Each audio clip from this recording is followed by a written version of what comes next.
Traffic police শূন্য বাংলাদেশ সড়কে traffic পুলিশের দায়িত্ব পালন করছে শিক্ষার্থীরা। দেশের সংকটে তাদের সাথে যোগ দিয়েছে আনসার বাহিনী, স্কাউট, রোভার স্কাউট সহ সাধারণ মানুষ। কোনো রকম দক্ষতা না থাকা সত্ত্বেও দারুণভাবে ঢাকা ট্রাফিক নিয়ন্ত্রণ করছেন তারা। এতে নিয়ম মেনে যানবাহন চালকরাও সহযোগিতা করছেন তাদের। আজ থেকে স্কুল কলেজ নয়, শুধু বিশ্ববিদ্যালয়ের শিক্ষার্থীরা ট্রাফিকের কাজ করছে বলে জানান দায়িত্বরত শিক্ষার্থীরা।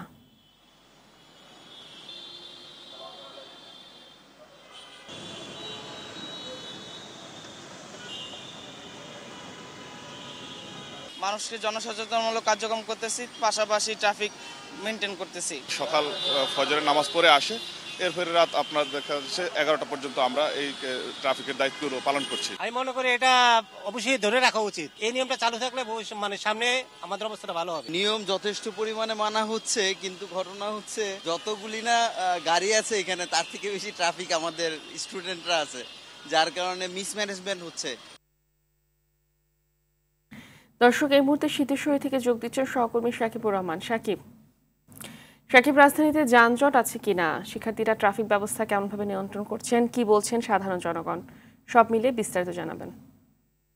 শিয়া বাটার ও ভিটামিন ই সমৃদ্ধ lily glam beauty soap. Lily, always beautiful. Fahmida, আসলে একটু শুরু করতে চাই যে রাজধানীর বিভিন্ন শিক্ষা প্রতিষ্ঠান সহ বিভিন্ন দেয়ালগুলোতে কিন্তু গ্রাফিতি এবং চিত্রাঙ্কন করা হচ্ছে। আমরা সেই জায়গাটাতে দেখিয়ে তারপরে ট্রাফিকের বিষয়টি জানাতে চাই।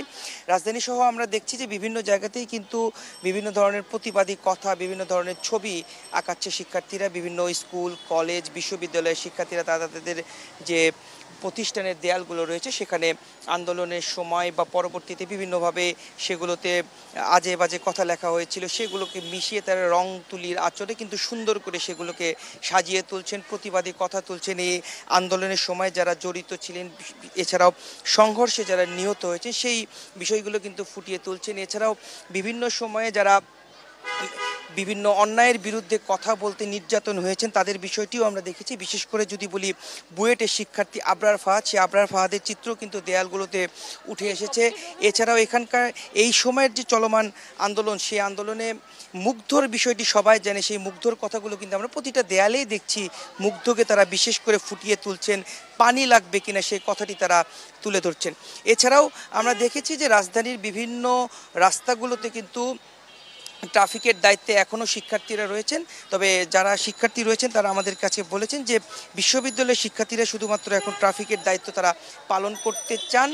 স্কুল কলেজে যে সকল শিক্ষার্থী রয়েছে তাদেরকে এই সকল যে অন্যান্য কাজগুলো রয়েছে রাষ্ট্র সংস্কারের জন্য, সে সকল কাজে তারা তাদেরকে নিয়োজিত রাখতে চান।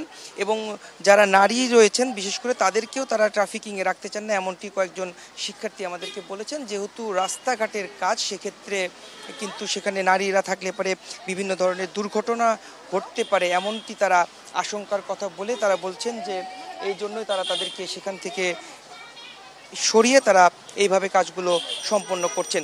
এছাড়াও আমরা যারা পথচারী রয়েছে, বিভিন্ন ধরনের রাস্তায় চলাচলকারী গাড়ি রয়েছে, তাদের সঙ্গে কথা বলেছি। তারা বলেছেন যে এই যে কার্যক্রমগুলো নেওয়া হচ্ছে, এই কার্যক্রমগুলো যেন পরবর্তীতে সবাই ধরে রাখে, সেই বিষয়ে বিশেষ নজর দিতে হবে, তদারকি রাখতে হবে, যেন এই যে ট্রাফিকিং যে ব্যবস্থা সেটা আসলে কিভাবে করতে হয় শিক্ষার্থীরা দেখিয়ে দিচ্ছেন, গাড়ি কোথায় থামাতে হয় সেটা দেখিয়ে দিচ্ছেন, মানুষ কিভাবে পারাপার হবে, আইন কিভাবে মানবে, সেগুলো তারা বলছেন।